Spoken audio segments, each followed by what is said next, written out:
So, nandito na tayo guys sa ating barbershop. So, update na natin ngayon guys, no? Pang 15 na to guys.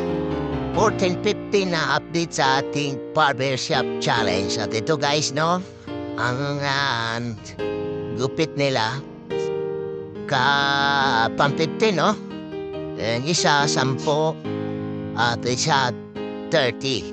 So, kahapon guys, pang 14, yung gupit nila guys, yung isa, 2. Yung isa naman is 26.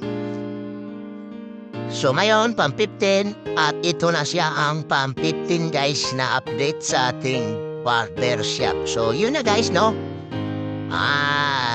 Ang pang 15 na update sa ating barbershop.